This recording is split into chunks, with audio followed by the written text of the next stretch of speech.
Hello friends, मैं हूं सन्मय प्रकाश और आप देख रहे हैं यूट्यूब चैनल सरकारी जॉब न्यूज़। करंट अफेयर्स देख रहे हैं आप। थोड़ा लंबा वीडियो है क्योंकि बहुत सारे कई इंपॉर्टेंट टॉपिक है। शुरुआत करते हैं कुछ इंपॉर्टेंट टॉपिक के बारे में आपको इन्फॉर्मेशन दे दूँ। जैसे यूनाइटेड नेशंस जनरल असेंबली में प्रधानमंत्री नरेंद्र मोदी ने भारत को मदर ऑफ ऑल डेमोक्रेसी कहा है। तो कौन सा सत्र था ये और क्या क्या बातें कही उन्होंने, क्योंकि इंपॉर्टेंट है एग्जामिनेशन के लिए। पहली व्यक्तिगत यानी इन पर्सन क्वाड समिट हुई है। तो क्या क्या फैसले हुए, इंपॉर्टेंट फैसले हुए। ग्रेजुएट फेलोशिप दिए जाने का भी ऐलान हुआ है युवाओं को, और भी अलग अलग करीब 7-8 मुद्दों पर डिसीजन हुए हैं। सार्क देशों के विदेश मंत्रियों की मीटिंग होने वाली थी 25 सितंबर को, तो वो रद्द हो गई। क्या पाकिस्तान ने ऐसा अड़ंगा लगाया, क्या मामला था।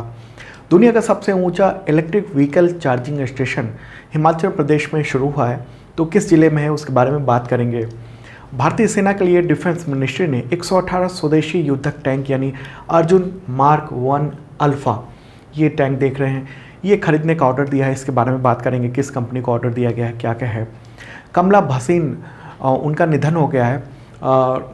महिला अधिकार कार्यकर्ता थी, नारीवादी कवि लेखिका थी, तो इनके बारे में बात करेंगे। भारत के पड़ोसी देश ने बिटकॉइन समेत तमाम जो भी क्रिप्टो करेंसी है उन सब के लेन देन को अवैध करार दे दिया है। इसके अलावा भी और भी कई टॉपिक है, जैसे ग्लोबल इनोवेशन इंडेक्स है, एससीओ समिट है, तो उन सब के बारे में बात करेंगे डिटेल में। शुरू करते हैं, पहला क्वेश्चन लेते हैं, सबसे इम्पॉर्टेंट है। और दोस्तों पसंद आए लाइक बटन जोड़ दबाना। क्वेश्चन होगा, प्रधानमंत्री नरेंद्र मोदी ने यूएनजीए यानी यूनाइटेड नेशंस जनरल असेंबली, तो उसके किस सत्र में भारत को मदर ऑफ द डेमोक्रेसीज कहा है।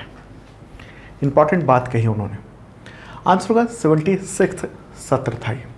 ओके, प्रधानमंत्री नरेंद्र मोदी 25 सितंबर 2021 को उन्होंने संयुक्त राष्ट्र महासभा में संबोधित किया। यहाँ पर हैं प्रधानमंत्री नरेंद्र मोदी, वो ये संबोधित कर रहे हैं पूरे वहाँ जो महासभा है ऑडिटोरियम में वहाँ पर। ओके, तो उन्होंने हिंदी में अपनी स्पीच दी। संयुक्त राष्ट्र महासभा अमेरिका के न्यूयॉर्क में स्थित है, वहाँ पर मुख्यालय में यूनाइटेड नेशंस के। तो संबोधन में मुख्य जो बातें कही हैं वो सब बता दूं आपको। उन्होंने कहा कि मैं उस देश का प्रतिनिधित्व कर रहा हूँ जिसे मदर ऑफ डेमोक्रेसी यानी लोकतंत्र की जननी का गौरव हासिल है। 15 अगस्त को भारत ने आज़ादी का 75वां जो साल है उसमें प्रवेश किया है, और विविधताएँ हमारी सशक्त लोकतंत्र पहचान है। और ऐसा देश है जिसमें दर्जनों भाषाएं हैं, सैकड़ों बोलियां हैं, अलग अलग रहन सहन खान पान है। तो उन्होंने वाइब्रेंट डेमोक्रेसी का उदाहरण बताया भारत को। एक तो इम्पॉर्टेंट बात ये हो गई। दूसरी क्या कहिए, तो भारत ने दुनिया की पहली डीएनए वैक्सीन विकसित कर ली है, और इसे 12 साल की उम्र से बड़े सभी लोगों को लगाया जा सकता है। तो ये एक इम्पॉर्टेंट बात है।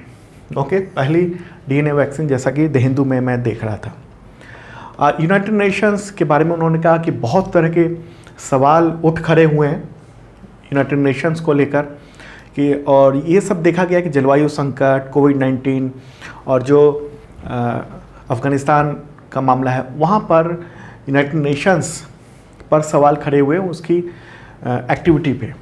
ओके, और दुनिया के कई हिस्सों में जो छत में युद्ध, आतंकवाद और ये सब चल रहा है, अफ़गानिस्तान का संकट है, तो इन सब ने एक गहरा सवाल दिया है यूनाइटेड नेशंस पर। एक तरह से प्रहार भी किया प्रधानमंत्री ने। एक और बात उन्होंने कही है कि संयुक्त राष्ट्र को खुद को प्रासंगिक बनाए रखने के लिए काम करना होगा, इफ़ेक्टिवनेस बढ़ाना होगा। एक तरह से उन्होंने खुलकर ये नहीं कहा कि हमको सुरक्षा परिषद का मेंबर बनाया जाए, लेकिन ये कहा कि यूनाइटेड नेशंस को में उसमें सुधार लाना चाहिए। और हाँ, पाकिस्तान को लेकर उन्होंने कहा, नाम तो नहीं लिया, उन्होंने इशारा किया कि जो देश आतंकवाद को पॉलिटिकल टूल के रूप में इस्तेमाल कर रहे हैं उनको ये समझना होगा कि आतंकवाद उनके लिए भी उतना ही बड़ा ख़तरा है, और ज़रूरी है कि अफ़गानिस्तान की धरती का इस्तेमाल आतंकवाद फैलाने और आतंकी गतिविधि के लिए नहीं हो। ओके, अच्छा, चीन पर भी इशारा किया, नाम नहीं लिया उन्होंने, लेकिन कहा कि समुद्री संसाधनों का इस्तेमाल करें हम, दुरुपयोग नहीं होना चाहिए, और समुद्र जो है वो दुनिया की व्यापार की जीवन रेखा है। तो इशारा चीन पर था। ओके, और कुछ बातें हुई हैं, जैसे कि उन्होंने कुछ जो भारतीय जो महापुरुष हैं उन सब का नाम लिया, जैसे रविन्द्रनाथ टैगोर की जो निर्भीकता थी उनके बारे में, चाणक्य की कूटनीति और पंडित दीनदयाल उपाध्याय के अंत्योदय के सिद्धांत की चर्चा की उन्होंने। तो ये सब मूलतः जो इम्पॉर्टेंट बातें थी जो यूनाइटेड नेशंस जनरल असेंबली में प्रधानमंत्री नरेंद्र मोदी ने कहा, ये इम्पॉर्टेंट होता है आपके एग्जामिनेशन के लिए, खासतौर पे यूपीएससी और जो भी एग्जामिनेशन है, चाहे एसएससी की एग्जामिनेशन, उस सब में वो ज़रूरी है। तो इन सब का पूरा डिटेल पीडीएफ भी मैंने इस वीडियो के डिस्क्रिप्शन में दे दिया है। चलिए आगे बढ़ते हैं। अगला क्वेश्चन बहुत इंपॉर्टेंट है ये भी। पहली व्यक्तिगत यानी इन पर्सन क्वाड समिट में सदस्य देशों के कितने युवाओं को हर साल ग्रेजुएट फेलोशिप दिए जाने का ऐलान हुआ है? आंसर होगा 100। ओके, और अगर हम मैप में देखें कौन कौन से क्वाड मेंबर देश हैं, तो ये रहा इंडिया, ये जापान है, ये अमेरिका है और ये है ऑस्ट्रेलिया। तो क्वाड्रिलेटरल ये समूह है, चतुर्भुज समूह है, ठीक है। तो इसी की पहली इन पर्सन समिट हुई है, उसमें चारों देशों के नेता मौजूद थे। चलिए आगे बढ़ते हैं। इससे रिलेटेड अगला क्वेश्चन और डिटेल में बात करेंगे इस मीटिंग के बारे में। अगला क्वेश्चन होगा, पहली व्यक्तिगत यानी इन पर्सन क्वाड समिट में किस समुद्री क्षेत्र को स्वतंत्र और खुला यानी फ्री एंड ओपन रखने का वादा किया गया है? यानी इन देशों ने, क्वाड जो मेंबर देश हैं, उन सब ने कहा है, उनके नेताओं ने, कि हम वादा करते हैं कि फ्री एंड ओपन रहेगा, उसके लिए कुछ भी करेंगे। तो आंसर तो सबको पता होगा, हिंद प्रशांत यानी इंडो पैसिफिक जो समुद्री इलाका है उसके बारे में बात हो रही है, ठीक है। तो ये क्वाड की पहली समिट हुई है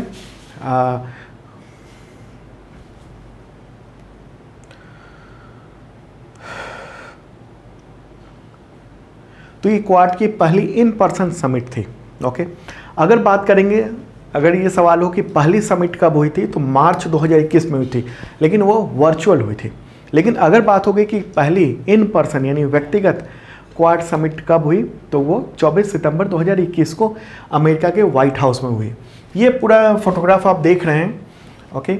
और यहाँ पर बाइडन है, अमेरिका के प्रेसिडेंट, ये है ऑस्ट्रेलिया के प्राइम मिनिस्टर मॉरिसन, ये प्रधानमंत्री नरेंद्र मोदी हैं, ये जापान के प्राइम मिनिस्टर सुगा हैं। उसमें प्रधानमंत्री नरेंद्र मोदी ने भी बहुत सारी बातें रखी। तो मूलतः ये जो समिट हुई है उसमें सबने मिलकर साझा बयान भी जारी किया है और अलग अलग टॉपिक पे बात हुई थी, जैसे Indo Pacific quad fellowship, okay. इसके अलावा बात हुई है अफ़गानिस्तान के मामले पर, फिर टेररिज्म के मामले पर बात हुई है, नॉर्थ कोरिया और म्यांमार के बारे में भी चर्चा हुई है, वैक्सीन पार्टनरशिप पे भी बात हुई, एनवायरनमेंट पे भी बात हुई, ओके। और टेक्नोलॉजी और साइबर स्पेस पर भी बातचीत हुई है। तो इसके बारे में थोड़ा डिटेल बात कर लेते हैं। जैसे इंडो पैसिफिक के बारे में क्या क्या बात हुई है, तो क्वाड नेताओं ने इंडो पैसिफिक जो समुद्री इलाका है उसको फ्री और ओपन रखने का वादा किया है। दरअसल हुआ ये है कि इस क्षेत्र में, मैंने पहले भी बताया हुआ आपको कि खास तौर पे साउथ चाइना सी है, वहाँ पर चीन ने कृत्रिम द्वीप बना लिए हैं, आर्टिफिशियल आइलैंड बना लिया और इसे अपना अधिकार क्षेत्र बताता है। भारत का समुद्री कारोबार का बड़ा हिस्सा उसी साउथ चाइना सी से होकर जाता है, तो उसको ओपन रखना ज़रूरी है। अमेरिका भी चाहता है कि चीन हावी ना हो पूरे समुद्री इलाके पर। इसके अलावा क्वाड फेलोशिप है, जैसे मैंने पहले बताया, ये 100 ग्रेजुएट फेलोशिप दिए जाएंगे। इसमें science, technology, engineering, mathematics graduate students को दिए जाएंगे, ओके।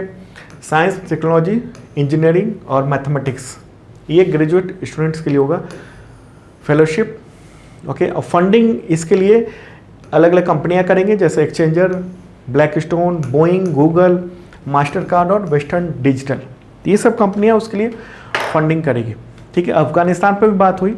क्वाड नेताओं ने ये कहा कि अफगानिस्तान का जो क्षेत्र है उसका इस्तेमाल किसी देश को धमकाने या हमला करने या आतंकवादियों को शरण देने या फिर ट्रेनिंग देने के लिए नहीं होना चाहिए। पाकिस्तान का नाम लिए बगैर क्वाड नेताओं ने ये बयान जारी किया है कि पर्दे के पीछे से आतंकवाद के उपयोग की वो निंदा करते हैं। क्वाड जो मेंबर कंट्री हैं वो सब आतंकवादी समूहों को किसी भी तरह का सैन्य, वित्तीय या मदद नहीं दिए जाने चाहिए। इसके अलावा नॉर्थ कोरिया पर भी बात हुई है। नॉर्थ कोरिया पे जो बात हुई है वो है कि यूनाइटेड नेशंस सिक्योरिटी काउंसिल के जो प्रस्ताव है उसके अनुसार उत्तर कोरिया यानी नॉर्थ कोरिया को पूर्ण परमाणु निरस्त्रीकरण करना चाहिए। ओके, और ये कहा गया कि नॉर्थ कोरिया को बातचीत करना चाहिए तमाम देशों से।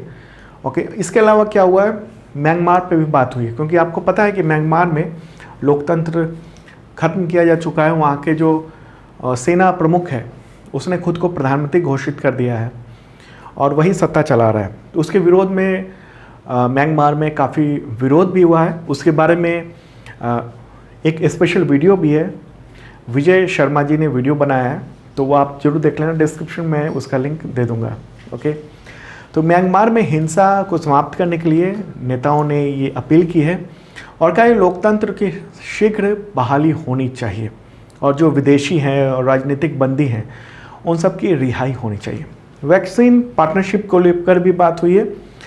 ये देखिए, पिछले मार्च 2021 को जो फर्स्ट क्वाड लीडर समिट हुआ था जो कि वर्चुअल हुआ था, ठीक है, अभी इन पर्सन फर्स्ट है, तो उसमें ये बात हुई थी कि क्वाड वैक्सीन इनिशिएटिव उसका गठन किया गया था जो कि भारत, अमेरिका, जापान, ऑस्ट्रेलिया इन सब के लिए कोविड-19 टीकों के निर्माण और आपूर्ति की एक चेन बनाने की बात थी। तो क्वाड लीडर्स ने ये कहा है कि भारत में जॉनसन एंड जॉनसन कंपनी जो है वो कोविड-19 टीके का आपूर्ति फिर से शुरू करेगी अब, और अक्टूबर के अंत तक तेलंगाना में स्थित जो फार्मा कंपनी है बायोलॉजिकल ई लिमिटेड, ओके, तो उससे 8 मिलियन खुराक उपलब्ध कराई जाएगी, ये भी बात हुई है। और क्या बात है, इन्वायरमेंट पर बात हुई है कि क्लीन एनर्जी इनोवेशन उसको लेकर विकास होगा और 2050 तक शून्य कार्बन उत्सर्जन का लक्ष्य पूरा करने का प्रयास किया जाएगा। ठीक है, टेक्नोलॉजी और साइबर स्पेस पे भी बात हुई है कि 5G और उससे आगे 5G के परे जो भी नेटवर्क है और साइबर स्पेस है, अंतरिक्ष, उन सब पे आपस में ये सब देश सहमति जताएंगे, आपस में टेक्नोलॉजी के आदान प्रदान भी करेंगे। ठीक है, तो ये क्वाड समिट हुई है, फर्स्ट इन पर्सन है। अगर नॉर्मल कहेंगे कि कौन सा समिट है तो सेकंड समिट है और इन पर्सन फर्स्ट है। मुझे लगता है पूरी बात समझ रहे होंगे आप। अगला क्वेश्चन लेते हैं, ये भी इम्पॉर्टेंट है।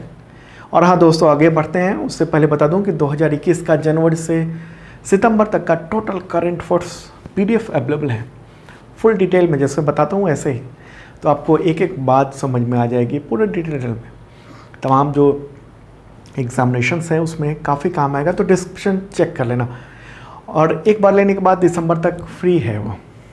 आगे बढ़ते हैं, अगला क्वेश्चन आप देख रहे हैं, सार्क देशों की विदेश मंत्रियों की मीटिंग 25 सितंबर 2021 को होने वाली थी, तो किस वजह से रद्द हुई है?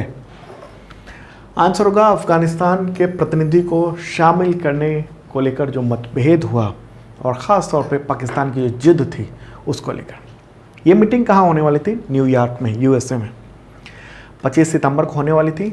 सार्क के 8 मेंबर कंट्री है। कौन कौन है आप मैप में भी देख रहे हैं, भारत, पाकिस्तान, अफगानिस्तान, नेपाल, भूटान, बांग्लादेश, श्रीलंका और मालदीव। अब यहाँ सवाल उठता है कि मीटिंग रद्द होने की मूल वजह क्या थी? हुआ ये, विदेश मंत्रियों की मीटिंग होनी थी और ये बात हुई थी शुरू में कि अफगानिस्तान की जो पूर्व सरकार थी यानी अशरफ गनी की सरकार, उसके जो प्रतिनिधि थे उनको शामिल किया जाए, लेकिन पाकिस्तान ने विरोध किया। तो फिर सार्क मेंबर कंट्री ने ये तय किया कि अफ़गानिस्तान के प्रतिनिधि की कुर्सी खाली रखी जाएगी, यानी उसके विदेश मंत्री की कुर्सी। लेकिन फिर पाकिस्तान इस पर अड़ गया कि अफ़गानिस्तान की जो तालिबान सरकार है उसके प्रतिनिधि को यानी उसके विदेश मंत्री को मीटिंग में शामिल किया जाए। दरअसल मामला ये भी था कि भारत समेत दुनिया के जो तमाम प्रमुख देश हैं उन देशों ने अफ़गानिस्तान में जो बनी तालिबानी सरकार है उसको मान्यता अब तक नहीं दी है। तालिबान सरकार के जो विदेश मंत्री हैं आमिर खान मुत्तकी, उसके समेत जो मंत्री हैं कई सारे, तो उनको संयुक्त राष्ट्र ने ब्लैक लिस्टेड भी कर रखा है, आतंकवादी घोषित किया हुआ। इसके बावजूद पाकिस्तान जोर देकर कह रहा था कि तालिबान के प्रतिनिधि को इस शिखर सम्मेलन में आने की अनुमति दी जाए विदेश मंत्रियों की मीटिंग में। तब सभी सदस्य देशों ने इसको खारिज कर दिया और उसके बाद कहा कि मीटिंग ही नहीं होगी। ठीक है, दरअसल मामला ये था कि सार्क की मीटिंग में अगर तालिबान को शामिल कर लिया जाता तो ये माना जाता कि सार्क के तमाम जो मेंबर कंट्री हैं वो सब तालिबान की सरकार को मान्यता दे रहे हैं। अभी तक जब तक हमने मान्यता दी ही नहीं तो उनको कैसे मीटिंग में बुला सकते हैं, ये भी मामला था। तो सार्क, उसका फुल फॉर्म क्या है? South Asian association for regional cooperation, Hindi में दक्षेस भी कहते हैं इसको। गठन कब हुआ था? 8 दिसंबर 1985 को। मकसद क्या है? तो दक्षिण एशिया में आपसी सहयोग से शांति और तरक्की के रास्ते तलाशना। ओके, और आपको बता दूं कि जो सार्क है वो संयुक्त राष्ट्र संघ में स्वयं एक पर्यवेक्षक है, मुख्यालय नेपाल के काठमांडू में। ओके, और वर्तमान में सार्क के 9 ऑब्जर्वर भी हैं। कौन कौन? अमेरिका, ऑस्ट्रेलिया, चीन, Iran, Japan, Korea, Mauritius, Myanmar, European union, ये सब भी।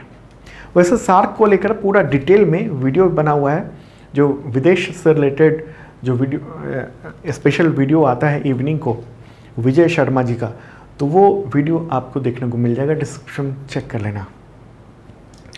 आगे बढ़ते हैं, अगला क्वेश्चन लेते हैं। दुनिया का सबसे ऊंचा electric vehicle charging station Himachal Pradesh के किस जिले में स्थापित हुआ है? हिमाचल प्रदेश के।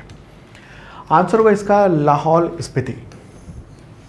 ओके, इकोनॉमिक टाइम्स की खबर है, मैं देख रहा था, तो उसी में ये बताया गया है कि ये ऐसा कहा गया है कि दुनिया का सबसे ऊंचाई पर स्थित व्हीकल चार्जिंग स्टेशन है। इसको इनॉग्रेट किया गया है हिमाचल प्रदेश के कजा में। ये कजा जो है वो लाहौल और स्पीति जिले का एक सब डिवीज़न है।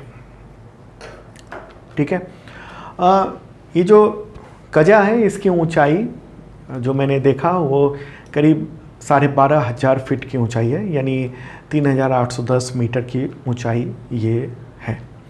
हिमाचल प्रदेश की बात हो रही है तो गवर्नर कौन है? राजेंद्र विश्वनाथ अर्लेकर। मुख्यमंत्री जयराम ठाकुर। आगे बढ़ते हैं, अगला क्वेश्चन है, भारतीय सेना के लिए रक्षा मंत्रालय ने किस भारतीय कंपनी को 118 स्वदेशी युद्धक टैंक अर्जुन मार्क 1A, ए मतलब अल्फा, उसके खरीदने का ऑर्डर 7,523 करोड़ रुपए में दिया है, ऑर्डर दिया। आंसर होगा इसका heavy vehicle factory आवड़ी। Okay, heavy vehicle factory आवड़ी, ये चेन्नई में स्थित है।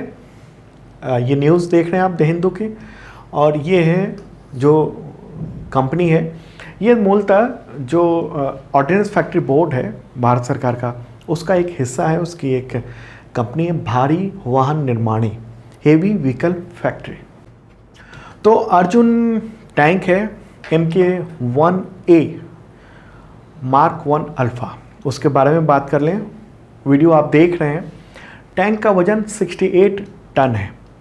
उत्पादन वैसे इसकी शुरुआत हुई थी 1996 में, लेकिन बाद में ये कहा गया सेना के द्वारा, इंडियन आर्मी के द्वारा, कि इसमें काफ़ी कुछ चेंजेज किए जाएं। उसके बाद 2004 में 124 टैंकों को शामिल किया गया था, बाद में और भी चेंजेज हुए। तो अब जो मार्क 1 है अल्फ़ा, वो एक बेहतरीन संस्करण है। नई ज़रूरतों को देखते हुए इसमें चेंजेस किए गए हैं DRDO के द्वारा। तो अब सेना में शामिल किया जा रहा है 118 नया। ओके, और ये ज़्यादा मारक क्षमता वाला है, रात या दिन किसी भी वक्त ये लक्ष्य को भेदने में सक्षम है। इसके डिज़ाइन के मुताबिक इसमें मिसाइल दागने की भी क्षमता डाली जा सकती है, इसी से मिसाइल लॉन्च किया जा सकता है। और ख़ास बात है कि इसका इस्तेमाल जो ज़्यादातर उपकरण है वो स्वदेशी हैं। ओके, और इसमें ग्रेनेड, मिसाइल, इन सब हमलों को ज़्यादा मजबूती से झेलने की क्षमता है। रासायनिक हमले से बचने के लिए खास तौर के इसमें सेंसर लगाए गए हैं। इक्विपमेंट एंटी टैंक हथियारों से सुरक्षा देता है। लेजर वार्निंग सिस्टम का भी पता लगा लेता है कि कहाँ से खतरा है, कहाँ से हमला हो सकता है। और ये जो टैंक है वो मैदान में जो पीछे माइंस है, माइंस जो है सबसे ज़्यादा खतरा होता है माइंस का इन टैंकों के लिए। ओके, तो उससे भी ये बच सकता है। ओके, और 120 mm कैलिबर की स्वदेशी राइफल गन लगी है। मशीन गन है, एंटी एयरक्राफ्ट मशीन गन भी है, रात में देखने की क्षमता है। रोड पर ये हाईवे पर 70 किलोमीटर पर आवर की रफ्तार से दौड़ सकता है, लेकिन युद्ध क्षेत्र में रफ्तार थोड़ी कम होती है। ठीक है। और आपको बता दूं कि DRDO ने 1972 में अर्जुन टैंक के निर्माण का काम शुरू किया था और अब एक उन्नत किस्म का हमारे पास टैंक अवेलेबल हो गया है। चलिए आगे बढ़ते हैं। शानदार उपलब्धि है भारत की। अगला क्वेश्चन इंपॉर्टेंट है ये भी। पंकज आडवाणी ने सितंबर 2021 में यानी अभी IBSF 6 red snooker world cup में अपना कौन सा विश्व खिताब जीता है? कौन सा वहाँ? आंसर होगा 24वां। ओके। वर्ल्ड कप इवेंट कहाँ पर हुआ है? कतर में, कतर की राजधानी दोहा में। तो पंकज आडवाणी ने पाकिस्तान के बाबर मसीह को हराकर अपना 24वां विश्व खिताब जीत लिया। फोटोग्राफ भी आप देख रहे हैं, ये ट्वीट है IBSF का। अगला क्वेश्चन लेते हैं। RN रवि ने किस शांति वार्ता के वार्ताकार पद से सितंबर 2021 में इस्तीफा दे दिया? यानी अभी। आंसर होगा नागा शांति वार्ता। Okay, Naga peace dialogue. उन्हें केंद्र सरकार ने वार्ताकार नियुक्त किया था। बाद में जुलाई 2019 में उनको नागालैंड का गवर्नर भी बना दिया गया था। हालांकि सितंबर 2021 में यानी इसी महीने उनको तमिलनाडु का गवर्नर बना दिया गया, यानी वहाँ से ट्रांसफ़र कर दिया गया। तो इसके बाद अब 22 सितंबर को उन्होंने वार्ताकार पद से इस्तीफा दे दिया है। आगे बढ़ते हैं। अगला क्वेश्चन होगा कमला भसीन, उनका निधन हो गया है 24-25 सितंबर की रात को, यानी कहेंगे हम 24 सितंबर की रात को करीब 2:30 बजे के आसपास, तो इसलिए 24-25 सितंबर की आधी रात कहते हैं। तो निधन हो गया। तो किस रूप में प्रसिद्ध थी? आंसर होगा उपरोक्त सभी, यानी महिला अधिकार कार्यकर्ता थी, नारीवादी कवि लेखिका थी और सोशल साइंटिस्ट भी थी। 75 ईयर की थी, उन्होंने आखिरी सांस ली, कैंसर से जूझ रही थी। और आपको बता दूं कि उनका जन्म हुआ था 24 अप्रैल 1946 को। फोटोग्राफ आप देख रहे हैं। और उन्होंने जो जेंडर इनइक्वालिटी है उस पर बात की, आवाज़ उठाई, महिलाओं की शिक्षा, मानव विकास, महिला सम्मान, इन सब को लेकर काफ़ी खुले तौर पर लड़ाइयाँ लड़ी, अभियान चलाया। लड़ाइयाँ लड़ी के मतलब, और एक मूवमेंट भी उन्होंने चलाया था, जागो री मूवमेंट। तो उसके ज़रिए महिलाओं को अपने हक के बारे में बताने का अभियान चलाया था उन्होंने। 1970 के दशक से ही भारत के साथ साथ अन्य जो दक्षिण एशियाई देश हैं वहाँ पर महिला आंदोलन की एक प्रमुख आवाज़ रही हैं कमला भसीन। ओके, तो उनका निधन हो गया। महिला उत्थान के लिए काम किया उन्होंने और कई सारे उन्होंने किताबें लिखी हैं। प्रति सत्ता क्या है, द रेड फेरी जैसे बहुत सारी बुक लिखी थी उन्होंने। ओके, उनकी एक चर्चित कविता भी है, क्योंकि मैं लड़की हूँ मुझे पढ़ना है। ये काफ़ी चर्चित कविता भी रही थी। चलिए आगे बढ़ते हैं। ये भी इम्पॉर्टेंट है, बहुत इम्पॉर्टेंट क्वेश्चन है और इंटरेस्टिंग भी।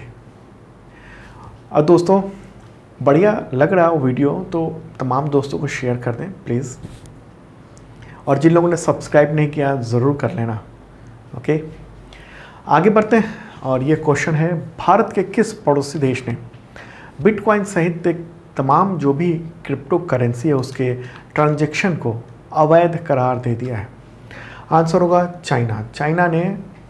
चाइना का जो सेंट्रल बैंक है उसका नाम है पीपुल्स बैंक ऑफ चाइना। तो उसने क्रिप्टो करेंसी से जुड़ी हुई सभी जो भी ट्रांजैक्शन है उन सबको अवैध करार दे दिया है और कहा है कि जो भी इस तरह के ट्रांजैक्शन करेगा और ट्रेडिंग का काम करेगा उसके खिलाफ कार्रवाई होगी, उसको जेल में डाला जाएगा।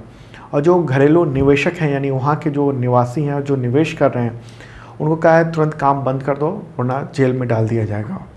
तो इसके बाद अचानक एक झटके में ही बिटकॉइन की कीमत काफ़ी गिर गई है। हालांकि 2019 से ही वहाँ पर बिटकॉइन की जो माइनिंग है और उसका बिजनेस है उसको अवैध घोषित किया हुआ है, लेकिन इसके बावजूद वहाँ पर खरीद बिक्री चल रही थी।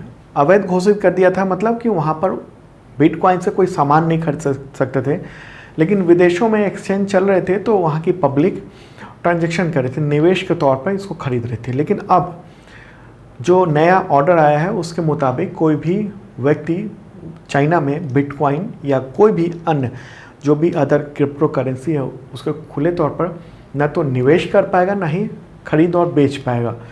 ओके, जिनके पास था अब वो गया, मतलब या तो वो पड़ा रहेगा।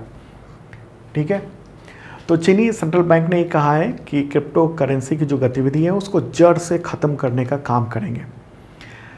सवाल उठता है कि चीन ने क्रिप्टो करेंसी के लेन देन पर बैन क्यों लगाया है।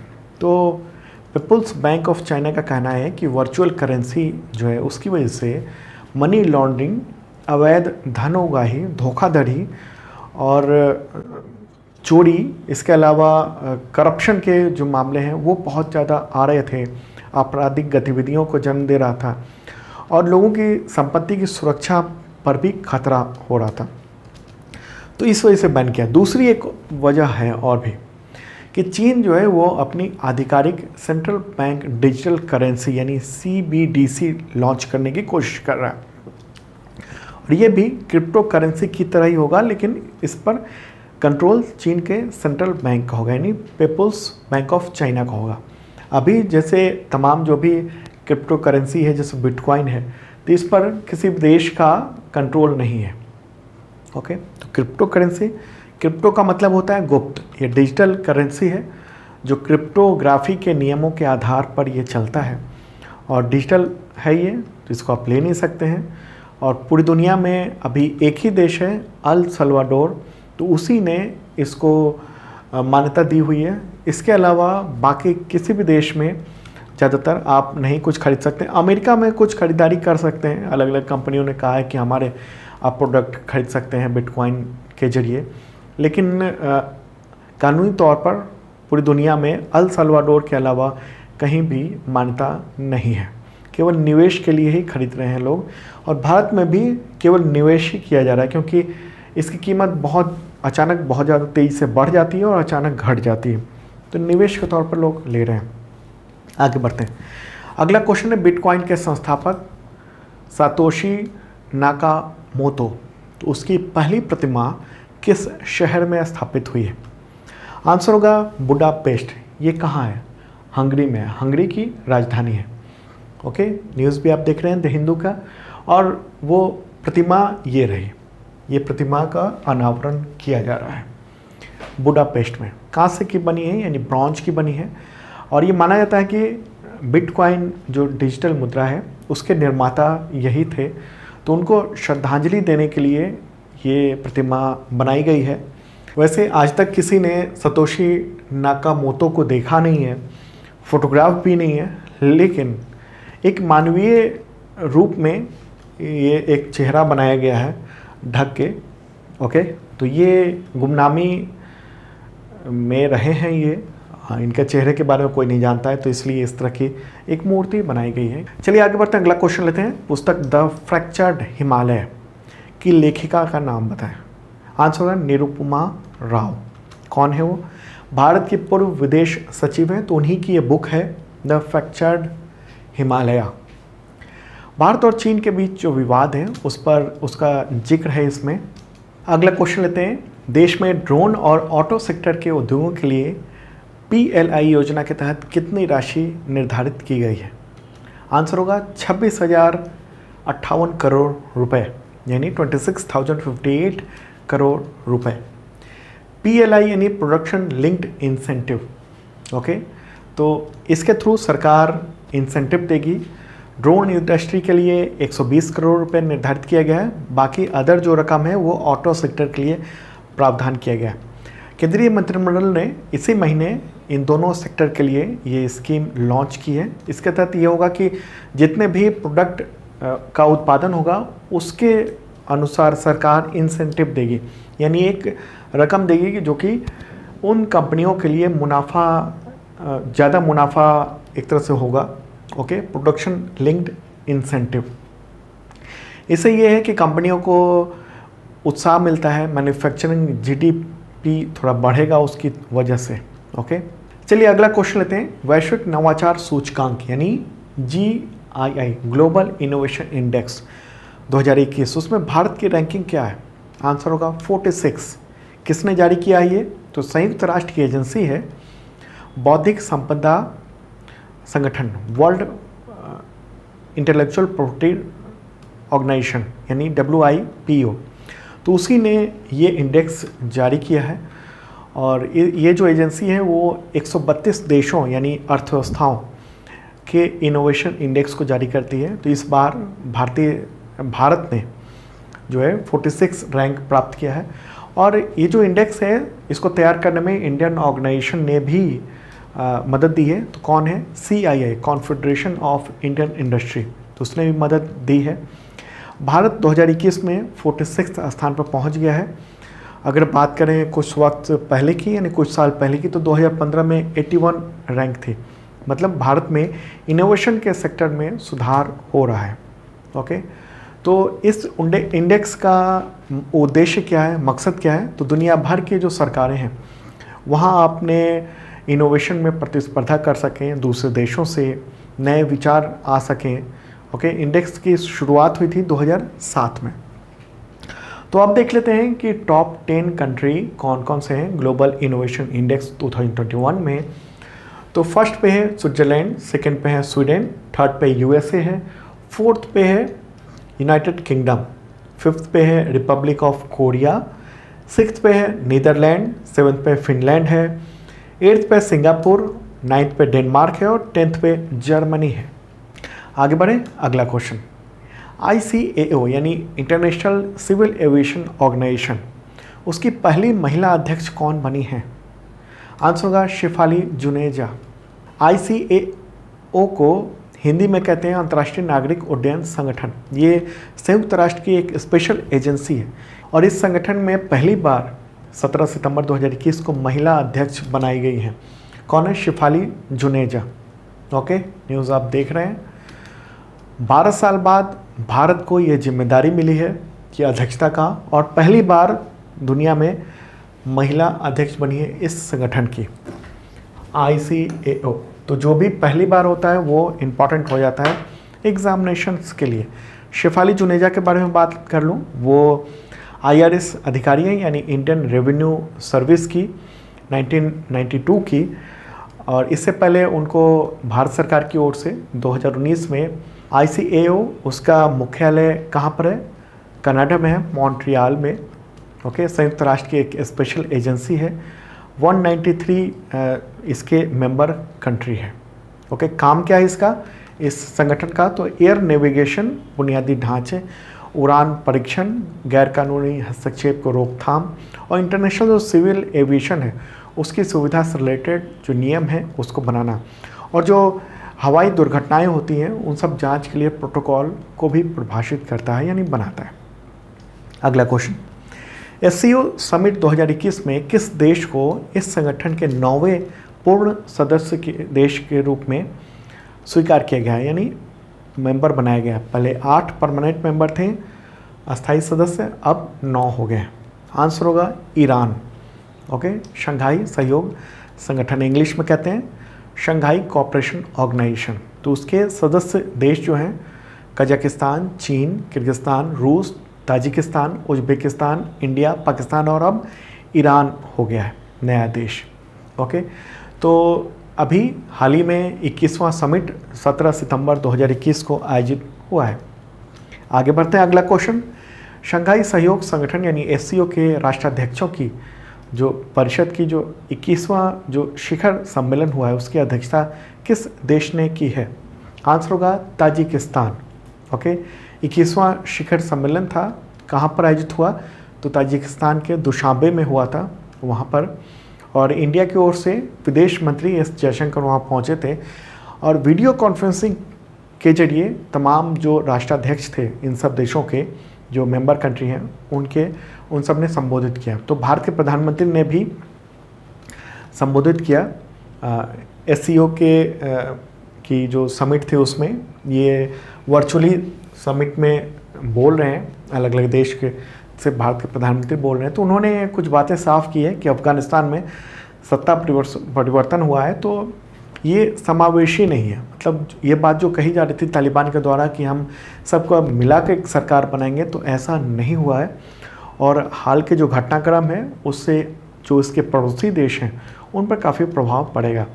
और ध्यान दिलाया प्रधानमंत्री ने कि ड्रग्स और अवैध हथियारों, इसके अलावा मानव तस्करी की जो अनियंत्रित प्रवाह है वो बढ़ सकता है। आतंकवाद को लेकर आगाह किया उन्होंने। और उन्होंने कहा कि भारत का मानना है कि सभी देशों की जो क्षेत्रीय अखंडता है उसका सम्मान करना चाहिए एक दूसरे देशों को। SCO यानी शंघाई कॉरपोरेशन ऑर्गेनाइजेशन, ये intergovernmental permanent international organisation है। इसका सचिवालय बीजिंग में है, चाइना में। ओके। और इंडिया और पाकिस्तान 2017 में इसके मेंबर कंट्री बने थे। और ईरान अब 9वां यानी 9th और सबसे नया सदस्य देश बन गया। तो ये इंपॉर्टेंट बात है। ओके। अध्यक्षता अलग अलग देशों को बारी बारी से मिलती है। आगे बढ़ते हैं। अगला क्वेश्चन है पुस्तक the long game, how the China negotiate with India. इसके लेखक कौन हैं? आंसर होगा विजय गोखले। ये भी भारत के विदेश सचिव रह चुके हैं, फॉरेन सेक्रेटरी रह चुके हैं। और ये जो बुक है वो भारत और चाइना के बीच में जो ताज़ा संबंध है उसके बारे में है कि किस तरीके से चाइना लंबा गेम खेल रहा है और विवाद खड़ा कर रहा है, खासतौर पे LAC पर, लाइन ऑफ एक्चुअल कंट्रोल पर। ठीक है। अगला क्वेश्चन, किस देश के पूर्व प्रधानमंत्री गॉर्डन ब्राउन को वैश्विक स्वास्थ्य वित्त पोषण यानी ग्लोबल हेल्थ फाइनेंसिंग के लिए WHO का राजदूत नियुक्त किया गया है? आंसर होगा United kingdom. Okay. United kingdom के प्राइम मिनिस्टर रह चुके हैं ये 2007 से 2010 के बीच में। तो अब वो WHO के लिए ग्लोबल हेल्थ फाइनेंसिंग की जागरूकता फैलाएंगे, फंड इकट्ठा करने का भी काम करेंगे। क्योंकि WHO ने इनको ये दायित्व दिया है। WHO की बात हो रही है। WHO के अध्यक्ष कौन है? Tedros Adhanom. मुख्यालय कहाँ है? जिनेवा, स्विट्जरलैंड में। अगला क्वेश्चन, विश्व फार्मासिस्ट दिवस कब मनाया जाता है? World pharmacist day. World pharmacist day. Answer होगा 25 सितंबर। ओके। फार्मासिस्ट, उसकी भूमिका इंपॉर्टेंट है। तो 2021 की थीम क्या है? फार्मेसी हमेशा आपके स्वास्थ्य के लिए भरोसेमंद। Pharmacy always trusted for your health. ठीक है। इस दिवस की ये जो दिवस मनाया जाता है या घोषणा हुई थी वो इंटरनेशनल फार्मास्यूटिकल फेडरेशन के द्वारा हुई थी। द हेग में, नीदरलैंड में इसका मुख्यालय है। अगला क्वेश्चन लेते हैं। क्वेश्चन होगा, अरुणाचल प्रदेश के पूर्व गवर्नर YS डडवाल का निधन हो गया 22 सितंबर 2021 को। तो वह किस केंद्र शासित प्रदेश के पुलिस कमिश्नर भी रह चुके थे? आंसर होगा दिल्ली। दिल्ली के पुलिस कमिश्नर रह चुके थे। पूरा नाम था युद्धवीर सिंह डडवाल। 70 ईयर की उम्र में उनका निधन हुआ है हाल ही में। 1974 बैच के IPS अधिकारी थे। 2007 में वो दिल्ली के पुलिस कमिश्नर बने थे। रिटायरमेंट के बाद 2016 में उनको अरुणाचल प्रदेश का गवर्नर केंद्र सरकार ने बनाया था। तो दोस्तों और भी क्वेश्चन है, लेकिन उसको नेक्स्ट वीडियो में मैं दे दूंगा। कोशिश होगी अब आगे कंटिन्यू मिलता रहे। कैसा लगा कमेंट बॉक्स में ज़रूर बताना। आप सबके कमेंट्स का इंतज़ार रहता है। मैं देखता हूँ, भले ही जवाब कम लोगों को दे पाऊँ। ओके। शेयर ज़रूर कर देना तमाम दोस्तों को। पसंद आए तो लाइक बटन तो ज़रूर दबाना।